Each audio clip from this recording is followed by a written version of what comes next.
exception. Last night's results do determine critical starting positions on the gate. The top 3 finishers from the 2 10-lap heat races go straight to the main. Non-qualifiers into 2 semis, top 3 from there move up. A last chance qualifier. And here we go with the first heat. Carmichael, number 4, inside. Needs it start, gets bumped around a little bit. Wyndham is right with him, number 14. And so, last night's battle is renewed with Carmichael immediately right out front. The difference for Wyndham is starting position. Boy, and Wyndham didn't waste any time there. He kind of tagged Carmichael's back wheel right there. Could have been a problem for Carmichael because he could have put him down real easily. Letting him know he's there, getting his attention, if you will. We'll get another look at that as Larry Ward moves into third. Carmichael has not trailed tonight. Here's the replay. Right there, he tagged him back in. Could have very easily put him down. Got into him pretty good. Not an intentional move, I don't think. Just one of those things. I'm right here. I'm as fast as you are, and I'm not going to cut you any slack. And Jeff Willow is fourth, by the way. And I think he also knows right now he cannot let Carmichael get away. Last night we saw every time Carmichael got out there, got a little bit of distance, just pulled away. Can't do it now. These guys got to keep the pressure on. They got to get Carmichael a little bit nervous. And what he wants more than anything, he wants to put enough pressure on him where when he gets to the main event, Carmichael's going, hey, this guy was tough for the entire heat race. I got to get away from this guy because I don't want to have to deal with this. All those laps in the main event.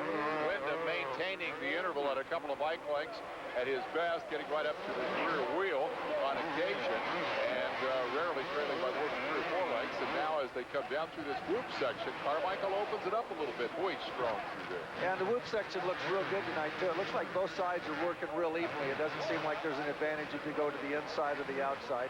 And that's good because it makes for real good racing. And, you know, Wyndham's hanging in there really tough now. I mean, Carmichael's getting away a little bit, but as long as he's got him within striking distance, if he keep him within 2 or 3 bike lengths, he's still got a shot at him. He gets away 5, 6, 10 bike lengths, and it's pretty much over. Last night, by the luck of the draw, Wyndham had the outside starting spot on the gate, and it really hampered him in the heat race. Tonight, based on points from last night, he was able to start right alongside Carmichael. Takes a little different line there, but again, that result is not much change in terms of the interval. He's there, but he's not pressuring. And it shows you pretty much how important that inside start is. You got the guys that were starting 1-2 on the left side, the end of the corner they 1-2. The nice thing about being on the very inside, when Carmichael didn't necessarily have the hole shot going into the turn. He was able to put on the brakes, hug that corner real tight, and come out with a hole shot. Wyndham is riding Suzuki. He has worked with the Honda factory rider the last 2 years. Has elected to change teams, not renew his Honda contract. Honda let him out of the contract, and but he was riding Suzuki. This is the 4th day that he's been on a motorcycle. Yesterday he was third, and he had a third-place finish to show for it. That's not bad.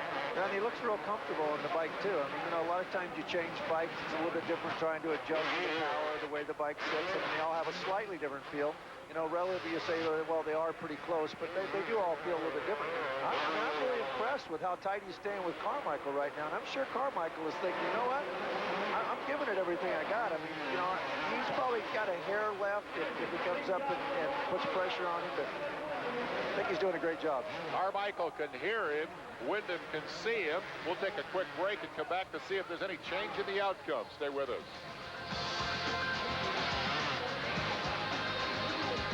We're back. Carmichael continues to be the star of the show. He's opened a big gap on Kevin Wyndham now as he streaks toward what appears to be an easy heat race victory.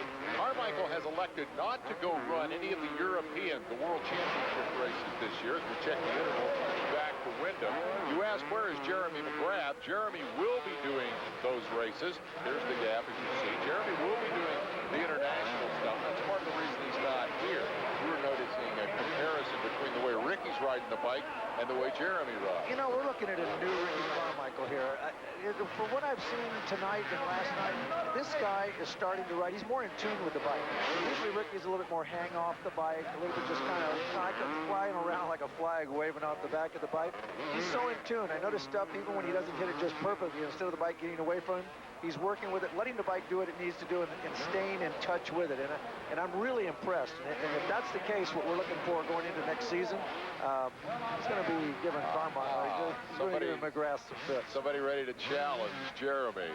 Well, Carmichael is very much in tune with the notion of collecting $100,000. Nice little clicker as he comes over the checkered flag jump and takes the heat race victory that he hopes will give him the inside starting spot for the main event. Of course, that will be determined as a result of the timing of the two events. The fastest heat race will earn choice of gate position, and most people would acknowledge, I think, that the inside is the position you're going to take. So Carmichael continues his undefeated streak.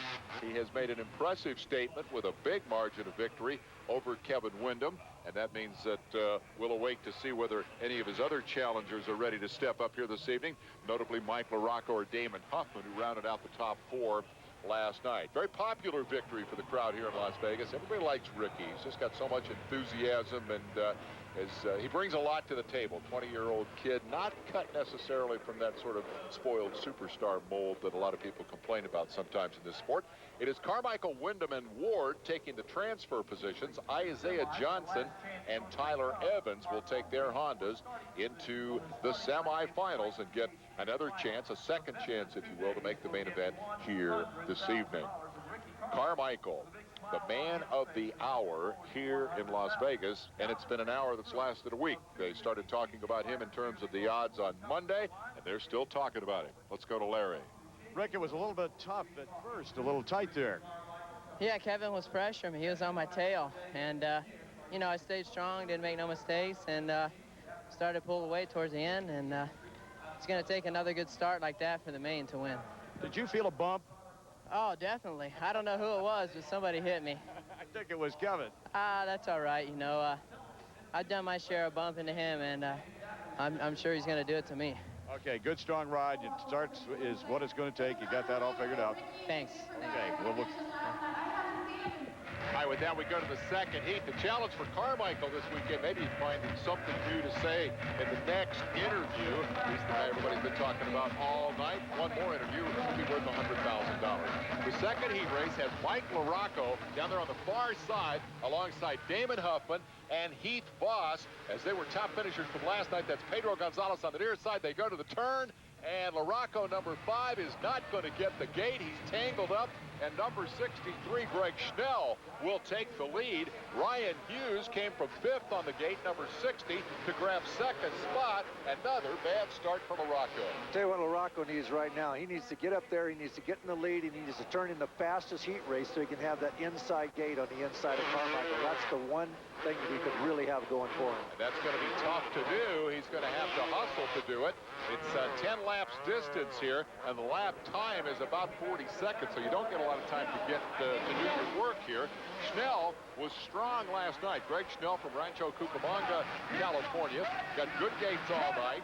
He wasn't able to run quite the speed of the leaders, but consistently stayed in contention. There's a bobble for Rhino, Ryan Hughes, who had a crash last night that left him a lap down at the end of the main event. He's hoping for another opportunity here this evening. He's been the runner-up in this event in the past. LaRocco's closing a little, I think. Yeah, and you know, LaRocco's better make a move pretty quick and start doing something, because he certainly is never going to turn in a lap time to what Carmichael was turning in. And you know, he does have to get that second place off the gate, though. He's got to have that second gate in the main event in order to have a shot, because I think if he's on the outside, 3, 4, 5 gates on the outside in the final, he's going to have a problem.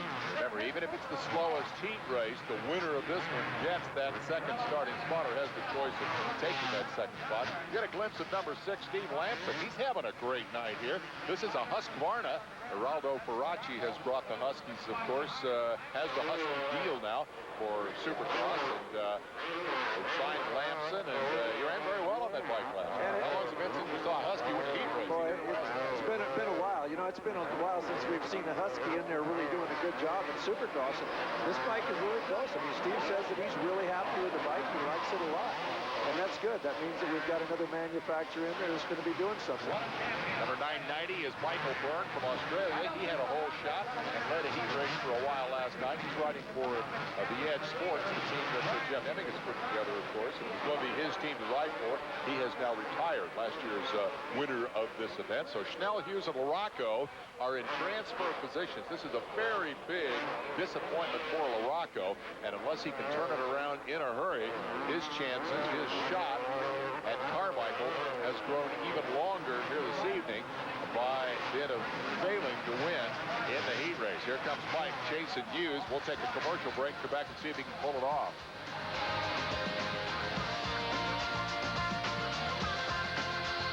back there's Greg Schnell. He's your leader on the Yamaha. Here comes the battle.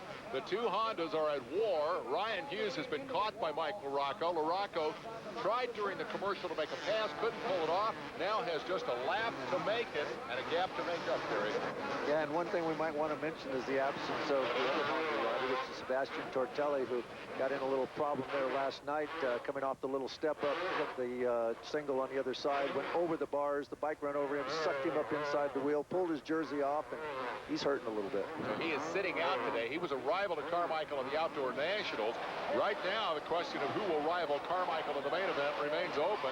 I don't know that Greg Schnell's ready to step up and do that. These two guys who were both candidates are battling for second, and that's not where you need to be. So give Schnell all the credit for the heat race win. He holds on over Rhino Hughes and Mike LaRocco. Once again, as has happened so often in his career, LaRocco suffering from the bad start, and as a result will be no better than fifth, I guess, on the starting gate. A fourth place finish for number 6 is what I'm trying to tell you. That's the Husky of Lamson coming home with a decent ride, and rounding out your top 5 will be Michael Byrne, the Australian kid. But the key here is the top 3 positions. Those are the direct transfers into the championship main event. So Lamson and Byrne will still have to ride the semifinals. Let's go to Larry Myers. Greg, I would have thought that a guy that just put a whooping on some of the best motocrossers ever, won $2,000 for winning a heat, would have smiled a little bit more when he come in here. Yeah, you know, I've been working really hard. I'm really happy with this. I beat a couple factory riders. I just feel really fantastic right now. Thanks to THQ, I got an extra $2,000. Yeah, the thing is, impressive. Man, you look very good out there. Now, what's stopping you from doing that in the main event? Nothing's going to stop me in the main event. I'm just going to go out there and ride like I did in the heat race, and hopefully I'll get a good start like I did in the heat, and run up there with K-Dub and Ricky. You know, those two are hauling butt right now. Hopefully I got the pace that those guys do. Well, they were hauling butt. You were hauling butt just a little bit faster. Good luck in the main. Thank you. Guys? Adding to the excitement here, 80cc and 4-stroke competition in addition to the 250 Supercross action. I think this would be a good time to stop, take a quick look at some of the highlights.